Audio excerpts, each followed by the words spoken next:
ఒకరోజు ఉదయిస్తున్న సూర్యుని బంగారు కిరణాలు పర్వతాల మీద కప్పిన పొగమంచు పొరలగుండా ప్రసరిస్తూ ఒక దివ్యమైన మరియు ప్రశాంతమైన వాతావరణం ఉంటుంది.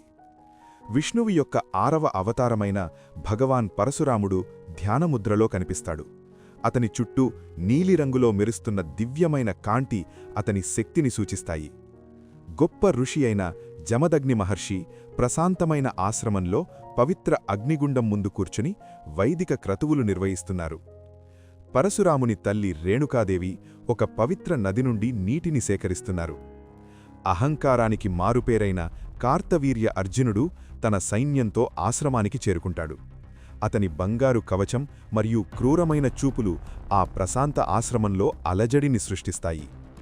కార్తవీర్యుడు అహంకారంతో జమదగ్ని మహర్షిని వేలు చూపిస్తూ ఆశ్రమంలో ఉన్న దివ్య గోవు కామధేనువును తనకు ఇవ్వమని గట్టిగా అరుస్తాడు. కాని జమదగ్ని మహర్షి మాత్రం ఎంతో శాంతంగా ధైర్యంగా కూర్చొని ఉంటారు. దూరంగా ధ్యానంలో ఉన్న పరశురాముడికి ఆశ్రమంలో జరుగుతున్న అలజడి తెలుస్తుంది. అతని కళ్ళు తెరుచుకుంటాయి. ఆజ్ఞతో సైనికులు ఆశ్రమంపై దాడి చేస్తారు. ఆశ్రమంలోని కుటీరాలను తగలబెడుతుండగా మంటలు మరియు పొగలు ఆకాశాన్ని తాకుతాయి. అక్కడి ప్రజలు భయంతో పరుగులు తీస్తుంటారు. ఆ అహంకారి రాజు నిరాయుధుడైన జమదగ్ని మహర్షిని నిర్దాక్షిణ్యంగా చంపివేస్తాడు. అంతలో పరశురాముడు ఆశ్రమానికి తిరిగివచ్చి ప్రాణంలేని తన తండ్రి శరీరాన్ని చూస్తాడు. అతను తండ్రి పక్కన మోకరిల్లి కన్నీరు కారుస్తాడు. కాని మరుక్షణమే ఆ బాధ భీకరమైన దైవిక ఆగ్రహంగా మారుతుంది. పరశురాముడు తన దివ్య ఆయుధమైన పరశువు గొడ్డలిని చేతిలోకి తీసుకుంటాడు. అతను ఒక సాధారణ ముని నుండి ప్రచండమైన యోధుడిగా మారుతాడు. అప్పుడు పరశురాముడు ఒక భయంకరమైన ప్రతిజ్ఞ చేస్తాడు. అధర్మవర్తనులైన క్షత్రియ రాజుల అహంకారాన్ని అంతంచేస్తాను అని శపథం చేస్తాడు. వేట మొదలైంది. పరశురాముడు కార్తవీర్యుని భారీ కోటను ఒక ఎత్తైన కొండమీద నుండి గమనిస్తాడు.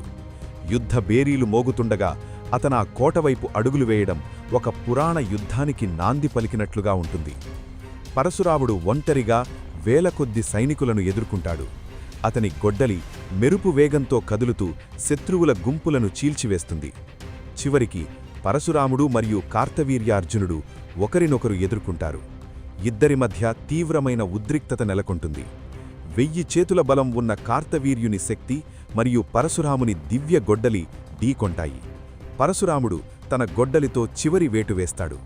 మెరుపులాంటి ఆ వేటతో ఆ అహంకారి రాజు నేలకూలుతాడు. యుద్ధం ముగిసిన తర్వాత నదీతీరంలో సూర్యాస్తమయ సమయంలో పరశురాముడు తన తండ్రికి అంత్యక్రియలు నిర్వహిస్తాడు. అగ్ని సాక్షిగా అతను వేద మంత్రాలను పఠిస్తుండగా వాతావరణం మళ్లీ ప్రశాంతంగా మారుతుంది. ధర్మాన్ని పునరుద్ధరించిన యోధ ఋషిగా పరశురాముడు చరిత్రలో నిలిచిపోయాడు. విశ్వమంతా విస్తరించిన పరశురాముని తేజోవంతమైన రూపం కనిపిస్తూ వెలుగు రేఖలతో కథ ముగుస్తుంది.